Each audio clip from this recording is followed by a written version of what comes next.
Hello and welcome to notebook. तो आज हमारा पीरियोडिक टेबल का दूसरा लेक्चर होने वाला है और इस लेक्चर में हम पढ़ेंगे पीरियोडिक प्रॉपर्टीज़ के बारे में। जो पहला प्रॉपर्टी हम लोग देखते हैं वो है एटॉमिक साइज़। एटॉमिक साइज़ क्या है? एटॉमिक साइज़ हम कैसे डिटरमाइन करते हैं? सोचिए एक एलिमेंट का एटम है, उसका जो न्यूक्लियस होता है उसके सेंटर से उसका वैलेंस शेल तक का जो डिस्टेंस होता है उसको ही हम एटॉमिक साइज़ बोलते हैं। एक एग्जांपल लेके देख लेते हैं। अगर एक हमारा पास एक एटम है और ये एक एटम का न्यूक्लियस है, यहाँ से जो लास्ट शेल तक का डिस्टेंस होगा इसको हम बोलेंगे एटॉमिक साइज़। एटॉमिक साइज़ दो चीज़ें के ऊपर डिपेंड करता है। एक होता है नंबर ऑफ शेल्स और एक होता है हमारा न्यूक्लियर चार्ज। ये नंबर ऑफ शेल्स के ऊपर कैसे डिपेंड करता है? अगर हमारा नंबर ऑफ शेल्स इंक्रीज़ हुआ तो जायज़ है कि नंबर ऑफ शेल्स इंक्रीज़ होने से एटॉमिक साइज़ बढ़ जाएगा।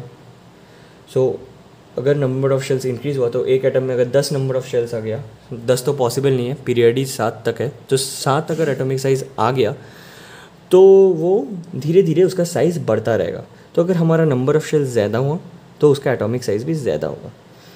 और न्यूक्लियर चार्ज क्या है? न्यूक्लियर चार्ज कुछ नहीं है, वो हमारा न्यूक्लियस के अंदर क्या रहता है? प्रोटॉन्स और न्यूट्रॉन्स। प्रोटॉन्स का जो पॉजिटिव चार्ज है ना, उसको ही हम बोलते हैं न्यूक्लियर चार्ज। और हमारा जो प्रोटॉन्स है वो अट्रैक्ट करता है हमारा वैलेंस शेल्स और बाकी शेल्स के इलेक्ट्रॉन्स को, और वो जो अट्रैक्शन फोर्स रखता है उसको ही हम बोलते हैं इफेक्टिव न्यूक्लियर फोर्स। और ये फोर्स अगर हमारा नंबर ऑफ शेल्स कम हुआ और ये फोर्स बहुत ही स्ट्रॉन्ग होता है, ये हमारा न्यूक्लियस का जो रेडियस है उसको ये एटम का जो रेडियस है उसको बहुत छोटा कर देता है। इसीलिए अगर न्यूक्लियर चार्ज बहुत ज़्यादा हो गया तो एटॉमिक साइज़ धीरे धीरे डिक्रीज़ करता है। हम यहाँ पे दो ट्रेंड्स पढ़ते हैं। एक पढ़ते हैं हम डाउन द ग्रुप और एक पढ़ते हैं अक्रॉस द पीरियड। अगर हम देखें डाउन द ग्रुप, हमारा नंबर ऑफ शेल्स इंक्रीज करता है क्योंकि नंबर ऑफ पीरियड्स भी इंक्रीज करता है। जायज़ सी बात है ये हमारा एटॉमिक साइज भी क्या होगा? इंक्रीज करेगा। पर when we talk about across the group, यहाँ पे नंबर ऑफ शेल्स क्या रहता है? सेम रहता है क्योंकि पीरियड चेंज नहीं होता। तो हम यहाँ क्या देखते हैं? ड्यू टू हमारा लास्ट शेल में तो इलेक्ट्रॉन बढ़ता है, उसके साथ प्रोटॉन भी इंक्रीज़ होता है। इसके वजह से बहुत सारा न्यूक्लियर चार्ज जो है, जो बाहर वाला इलेक्ट्रॉन है वो बहुत पास रहता है न्यूक्लियस के, इसीलिए वो अट्रैक्टिव फोर्स ज़्यादा लगता है। और एटॉमिक साइज़ हम जितना लेफ़्ट से राइट जाएंगे एक पीरियड में तो छोटा होता रहेगा। Atomic size decreases across a period. अब हम जाएंगे हमारे अगले प्रॉपर्टी में जो होता है मेटेलिक कैरेक्टर। अगला आता है हमारे पास मेटेलिक कैरेक्टर। ये मेटेलिक कैरेक्टर क्या होता है? मेटेलिक कैरेक्टर एक एटम का वो प्रॉपर्टी होता है जिसके मदद से वो अपना वैलेंस शेल का जो इलेक्ट्रॉन है वो लूज़ कर सकता है। The ability of the electron to lose is valence electron is known as metallic character. जिसके पास ये एबिलिटी ज़्यादा होगा उसका मेटेलिक कैरेक्टर ज़्यादा होगा। मेटेलिक कैरेक्टर भी हमारा दो चीज़ के ऊपर डिपेंड करता है, एक नंबर ऑफ शेल्स और एक हमारा न्यूक्लियर चार्ज। अगर हमारा नंबर ऑफ शेल्स ज़्यादा हुआ तो एक हमारा होता है शील्डिंग इफेक्ट। वो क्या होता है अब थोड़ा समझ लेते हैं।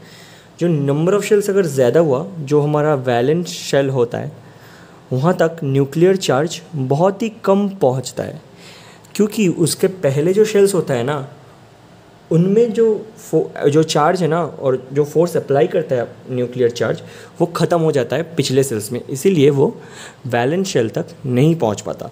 इसीलिए अगर नंबर ऑफ शेल्स ज़्यादा हुआ तो एक एटम बहुत इजीली इलेक्ट्रॉन लूज़ कर देगा, तो वो मेटेलिक कैरेक्टर भी ज़्यादा शो करेगा। और न्यूक्लियर चार्ज अगर ज़्यादा हुआ तो वैलेंस इलेक्ट्रॉन्स क्या होगा? बहुत ही स्ट्रॉन्ग अट्रैक्शन फेस करेगा न्यूक्लियस से, सो वो बाउंड रहेगा टू द एटम, सो वो आसानी से उस एटम को छोड़ के नहीं जाएगा। तो अगर न्यूक्लियर चार्ज बढ़ गया तो हमारा मेटलिक कैरेक्टर घट जाएगा। सो हम सिंपल वही दो ट्रेंड पढ़ेंगे, एक डाउन द ग्रुप और एक अक्रॉस द पीरियड। सो अगर हम डाउन द ग्रुप देखें तो हमारा नंबर ऑफ शेल्स इंक्रीज़ होता है। तो मैं अभी बोला ही हूँ कि नंबर ऑफ शेल्स अगर इंक्रीज़ हुआ तो हमारा जो वैलेंस शेल का जो इलेक्ट्रॉन्स होगा और इलेक्ट्रॉन होगा वो बहुत ही कम न्यूक्लियर चार्ज फेस करेगा ड्यू टू शील्डिंग इफेक्ट। सो वो लूजली बाउंड होगा, इसीलिए metallic character down the group increase होता है। और अक्रॉस द पीरियड हमको पता ही है कि न्यूक्लियर चार्ज बहुत हावी हो जाता है, क्योंकि हमारा नंबर ऑफ शेल्स इंक्रीज़ ही नहीं होता, पीरियड सेम रहता है। सो हमारा जो वैलेंस शेल का इलेक्ट्रॉन्स होता है वो बहुत ही टाइटली बाउंड होगा न्यूक्लियस से। सो हमारा मेटलिक कैरेक्टर हमेशा अक्रॉस अ पीरियड डिक्रीज़ करेगा। तो मेटलिक कैरेक्टर के बाद हम अभी पढ़ेंगे नॉन मेटलिक कैरेक्टर। अभी हम देखेंगे non metallic character. So non metallic character क्या है? यह है tendency of an atom to gain an electron, just opposite of metallic character. और ये भी हमारा दो ही फैक्टर्स पे डिपेंड करता है, एक होता है हमारा नंबर ऑफ शेल्स और दूसरा है न्यूक्लियर चार्ज। यहाँ पे ऐसे हम देख रहे हैं जैसे कि non metallic character just metallic character के ऑपोजिट है। अगर हमारा नंबर ऑफ शेल्स बढ़ेगा तो क्या होगा? न्यूक्लियर चार्ज जो लास्ट शेल में होता है वो बहुत ही कम होगा। सो अगर कोई इलेक्ट्रॉन को अट्रैक्ट करना चाहेगा अपनी ओर तो नहीं कर पाएगा। तो अगर नंबर ऑफ शेल्स ज़्यादा होगा तो नॉन मेटलिक कैरेक्टर जायज़ है डिक्रीज़ करेगा। सिमिलरली न्यूक्लियर चार्ज अगर ज़्यादा होगा तो न्यूक्लियर फोर्स जो लास्ट शेल और वैलेंस शेल में लगता है वो भी ज़्यादा होगा। तो अगर कोई इलेक्ट्रॉन आसपास आया तो वो बहुत ईजीली अपने ओर खींच लेगा और वो इलेक्ट्रॉन को गेन कर लेगा। सो हमारा न्यूक्लियर चार्ज अगर ज़्यादा हुआ तो नॉन मेटलिक कैरेक्टर भी ज़्यादा होगा। तो अगर हम इसका ट्रेंड्स देखें तो डाउन द ग्रुप जायज़ है कि नंबर ऑफ शेल्स इंक्रीज़ होता है तो नॉन मेटलिक कैरेक्टर डिक्रीज़ होगा। और अक्रॉस द पीरियड हमारा नॉन मेटलिक कैरेक्टर इंक्रीज़ होगा क्योंकि हमारा न्यूक्लियर चार्ज बढ़ेगा। ये हमको रटना नहीं है, हमको सिर्फ देखना है कि नंबर ऑफ शेल्स बढ़ रहा है कि घट रहा है। हमको लॉजिक डेवलप करना है और लॉजिक से हमको रिलेशंस मिल जाएगा कि डिक्रीज़ होगा कि इंक्रीज़ होगा कि क्या होगा। सो ये चीज़ बहुत इजी है, सिर्फ आपको ये जो लॉजिक है उसको पकड़ना है और पूरा आपका ये केमिस्ट्री ये चैप्टर पीरियोडिक टेबल का बहुत ही ईजी हो जाएगा। अगला जो आता है बहुत लोगों का इसमें कन्फ्यूजन रहता है जो कि होता है आयनाइजेशन एंथैल्पी। इसको हम आयनाइजेशन एनर्जी भी बोलते हैं और इसका जो बुकिश डेफिनेशन है ना वो पढ़ के लोग बहुत घबरा जाता है। तो मैं आपको ये बुकिश डेफिनेशन बोल देता हूँ और आपके स्क्रीन में भी दिख जाएगा आपको वो bookish definition. So ionisation enthalpy जो डिफाइन होता है, it's the energy which is required to remove an electron from an isolated gaseous atom to form an positively charged gas isolated atom. तो मैंने बहुत इंग्लिश झाड़ दिया, तो मैं आपको अभी बताता हूँ कि आयनाइजेशन एंथैल्पी होता क्या है। आयनाइजेशन एंथैल्पी उस एनर्जी को कहते हैं जिसके मदद से हमारा जो वैलेंस शेल में जो इलेक्ट्रॉन रहता है ना उसको जो रिमूव करने में एनर्जी लगता है उसको ही हम आयोनाइजेशन एनर्जी बोलते हैं। तो आपको क्या याद रखना है, हमारे वैलेंस शेल में क्या रहते हैं? इलेक्ट्रॉन्स। उनको रिमूव करने के लिए हमें क्या चाहिए? एनर्जी। और जो एनर्जी चाहिए उसको हम क्या बोलेंगे? Ionization energy. बुकिश डेफिनेशन रटने के लिए होता है और ये डेफिनेशन समझने के लिए। सो हम आयनाइजेशन एंथैल्पी भी दो चीज़ों पे डिपेंड करता है, एक है नंबर ऑफ शेल्स और एक है हमारा न्यूक्लियर चार्ज। सो हम अभी तक क्या पढ़े? अगर नंबर ऑफ शेल्स बढ़ता है तो जो लास्ट शेल और वैलेंस शेल जो होता है वहाँ पे जो एनर्जी है बहुत कम होता है और वहाँ का जो इलेक्ट्रॉन्स है बहुत ही लूजली बाउंड होता है, तो वो ईजिली रिमूव हो जाता है फ्रॉम द वैलेंस शेल। सो जो यहाँ पे आयनाइजेशन एनर्जी हमें लगना होगा मतलब जो एनर्जी हमें चाहिए होगा उस इलेक्ट्रॉन को खींचने के लिए वो बहुत ही कम होगा, क्योंकि वो ऑलरेडी लूजली बाउंड ही तो है ना। तो इसीलिए डाउन द ग्रुप हमारा आयनाइजेशन क्या होगा, आयनाइजेशन एनर्जी क्या होगा, डिक्रीज करेगा। समझ आ गया ना क्यों डिक्रीज करेगा? क्योंकि बहुत ही, अगर नंबर ऑफ शेल्स इंक्रीज होगा, down the group number of shells क्या होता है, इंक्रीज होता है, तो आयनाइजेशन एनर्जी, जो एनर्जी लगने वाला है हमारा वैलेंस शेल से इलेक्ट्रॉन हटाने के लिए, वो बहुत ही कम लगने वाला है, इसीलिए वो एनर्जी डिक्रीज होगा। और अक्रॉस द पीरियड अगर हम देखें तो अक्रॉस द पीरियड क्या होता है? अक्रॉस द पीरियड हमारा क्या होता है, न्यूक्लियर चार्ज बहुत ही हैवी हो जाता है हमारा नंबर ऑफ शेल्स से, क्योंकि across the period number of shells same रहता है। एक ही चीज़ मैं बहुत बार बोल रहा हूँ, हर प्रॉपर्टीज़ में यही लॉजिक लग रहा है, तो ये लॉजिक को आपको पकड़ना है। सो अक्रॉस द पीरियड अगर हमारा न्यूक्लियर एनर्जी जो है, अगर हमारा जो न्यूक्लियर चार्ज है, न्यूक्लियर एनर्जी नहीं, न्यूक्लियर चार्ज है, वो अगर बहुत अट्रैक्ट करेगा वैलेंस सेल में, तो हमारा आयनाइजेशन एनर्जी भी उतना ही ज़्यादा लगने वाला है उस इलेक्ट्रॉन को रिमूव करने के लिए, क्योंकि न्यूक्लियर चार्ज उसको बहुत तेज़ी से अट्रैक्ट कर रहा है, तो हमको एनर्जी भी ज़्यादा चाहिए होगी, आयनाइजेशन एनर्जी हमको बहुत ही ज़्यादा चाहिए होगी उस इलेक्ट्रॉन को रिमूव करने के लिए। इसीलिए across the period ionisation enthalpy increase होता है। सो अगला हमारा आता है इलेक्ट्रॉन एफिनिटी। इसका भी एक भयंकर सा डेफिनेशन है। तो इलेक्ट्रॉन एफिनिटी का डेफिनेशन जो बुक से आपको स्क्रीन में दिख जाएगा, मैं भी बता देता हूँ।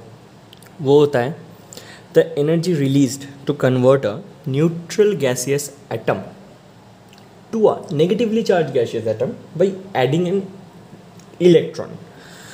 ये क्या है, ये जस्ट जो एनर्जी रिलीज होता है, अगर हम एक इलेक्ट्रॉन ऐड कर दे एक एटम में, तो जो एनर्जी रिलीज होता है, the amount of energy released, उसको ही हम बोलते हैं इलेक्ट्रॉन एफिनिटी। ये भी दो ही फैक्टर्स के ऊपर डिपेंड करता है। हमारा एक होता है नंबर ऑफ शेल्स, एक होता है न्यूक्लियर चार्ज। अगर हमारा नंबर ऑफ शेल्स कम हुआ तो जो हमारा एटम है वो बहुत टाइटली बाउंड होगा टू द न्यूक्लियस। एटम बोल रहा हूँ, इलेक्ट्रॉन है वो बहुत ही टाइटली बाउंड होगा टू द न्यूक्लियस। हमारा जो एनर्जी रिलीज होगा to add another electron to it is very high. अगर हमारा नंबर ऑफ शेल्स बहुत लेस कम हुआ तो हमारा इलेक्ट्रॉन एफिनिटी ज़्यादा होगा। सिमिलरली अगर हमारा न्यूक्लियर चार्ज बहुत ही ज़्यादा होगा तो भी हमारा इलेक्ट्रॉन एफिनिटी बहुत ज़्यादा होगा। कैसे? अगर हमारा न्यूक्लियर चार्ज है तो ऑलरेडी हमारा इलेक्ट्रॉन है वो बाउंडेड है, अगर हम उसमें एक और इलेक्ट्रॉन घुसाना चाहे तो वो बहुत एनर्जी रिलीज़ करेगा। तो अगर न्यूक्लियर चार्ज ज़्यादा हुआ तो इलेक्ट्रॉन एफिनिटी ज़्यादा होगा। इसका ट्रेंड्स पढ़ लेते हैं। पहले डाउन द ग्रुप, और एक होता है across the period. Down the group क्या होता है? मैंने क्या बोला, नंबर ऑफ शेल्स कम रहेगा तो इलेक्ट्रॉन एफिनिटी ज़्यादा होगा। बट डाउन द ग्रुप हमारा नंबर ऑफ शेल्स इंक्रीज होता है due to increase in number of periods. हमारा electron affinity down the group decrease करेगा। और अक्रॉस द पीरियड मैंने क्या बोला, अक्रॉस द पीरियड हम सबको पता है कि न्यूक्लियर चार्ज इंक्रीज होता है, तो हमारा इलेक्ट्रॉन एफिनिटी भी जायज़ है इंक्रीज हो जाएगा। अगला हमारा जो, ये शायद लास्ट है प्रॉपर्टी, जो आता है हमारा इलेक्ट्रोनेगेटिविटी। इसका भी डेफिनेशन आपको स्क्रीन के ऊपर दिख जाएगा। Electronegativity is nothing but ability of an atom to attract a shared pair of electrons. कुछ भी नहीं है, अगर एक एटम दे दीजिए, वो अगर एक इलेक्ट्रॉन को और अ शेयर्ड पेयर ऑफ इलेक्ट्रॉन को, मतलब पेयर ऑफ इलेक्ट्रॉन को अपने तो अट्रैक्ट कर पाए, तो उसको ही हम इलेक्ट्रोनेगेटिविटी बोलते हैं। इलेक्ट्रोनेगेटिविटी भी दो चीज़ों पे डिपेंड करता है, नंबर ऑफ शेल्स और हमारा न्यूक्लियर चार्ज। अगर नंबर ऑफ शेल्स बढ़ेगा तो क्या होगा, वो जो न्यूक्लियर चार्ज है वो वैलेंस शेल तक नहीं पहुंचेगा और वो दूसरा इलेक्ट्रॉन्स को तो अट्रैक्ट नहीं कर पाएगा, जो अपने पास है उसको ही तो अट्रैक्ट नहीं कर पाएगा, तो दूसरे को कैसे करेगा। सो अगर नंबर ऑफ शेल्स इंक्रीज होगा तो इलेक्ट्रोनेगेटिविटी जायज़ है डिक्रीज होगा। पर अगर न्यूक्लियर चार्ज इंक्रीज हुआ तो क्या होगा, तो वैलेंस शेल में बहुत ज़्यादा, वैलेंस शेल बहुत ही अच्छी तरफ से अट्रैक्ट होगा टुवर्ड्स द न्यूक्लियस। सो उस टाइप के एटम्स बहुत इजीली अट्रैक्ट कर पाएगा दूसरे इलेक्ट्रॉन्स को। तो थोड़ा फंबल कर गया मैं भी, तो फिर से बोलते हैं। तो न्यूक्लियर चार्ज अगर ज़्यादा होगा तो क्या होगा, जो लूजली बाउंड इलेक्ट्रॉन्स हैं वो बहुत ही अच्छी तरफ से अट्रैक्टेड रहेगा और क्लोजली बाउंड रहेगा। इसीलिए जो अलग इलेक्ट्रॉन्स है, जो शेयर्ड पेयर ऑफ इलेक्ट्रॉन है, उसको भी अट्रैक्ट कर पाएगा हमारा न्यूक्लियस, क्योंकि वहाँ पे बहुत स्ट्रॉन्ग न्यूक्लियर एनर्जी है। तो यहाँ पे भी हम दो ही ट्रेंड्स देखते हैं। एक होता है हमारा डाउन द ग्रुप और एक अक्रॉस द पीरियड। सो मैं अभी बोला कि down the group number of shells increase होता है और न्यूक्लियर चार्ज लास्ट लूज जो वैलेंस इलेक्ट्रॉन्स होता है उसमें पहुंचता ही नहीं है, वही लूजली बाउंड होता है, तो दूसरे को कैसे अट्रैक्ट करेगा। तो जायज़ है down the group electronegativity decrease करेगा। अक्रॉस द पीरियड क्या होता है, हमारा न्यूक्लियर चार्ज बढ़ता है, तो जो अट्रैक्शन फोर्स है वो भी बढ़ता है। सो हमारा जो इलेक्ट्रॉन को खींचने का क्षमता है वो भी बढ़ेगा। तो इसीलिए जायज़ है कि अक्रॉस द पीरियड हमारा इलेक्ट्रोनेगेटिविटी इंक्रीज करेगा। सो हमारा लास्ट टॉपिक है इस चैप्टर का, relationship between mass number and atomic number of lighter elements. Lighter elements मतलब atomic number up to 20। So atomic number को हम क्या लिखते हैं, एटॉमिक नंबर हम ए से डिनोट कर दे, it is nothing but the number of protons which is equal to number of electrons। Atomic number her element का यूनिक होता है, क्योंकि हर एलिमेंट में नंबर ऑफ प्रोटॉन्स डिफरेंट होते हैं। सो ये हमको याद रखना है, एटॉमिक नंबर का मतलब क्या है, नंबर ऑफ प्रोटॉन्स, और एटॉमिक नंबर हर एलिमेंट में यूनिक होता है। नेक्स्ट आता है हमारा मास नंबर, जिसको हम डिनोट करते हैं Z से। ये होता है number of protons plus number of neutrons.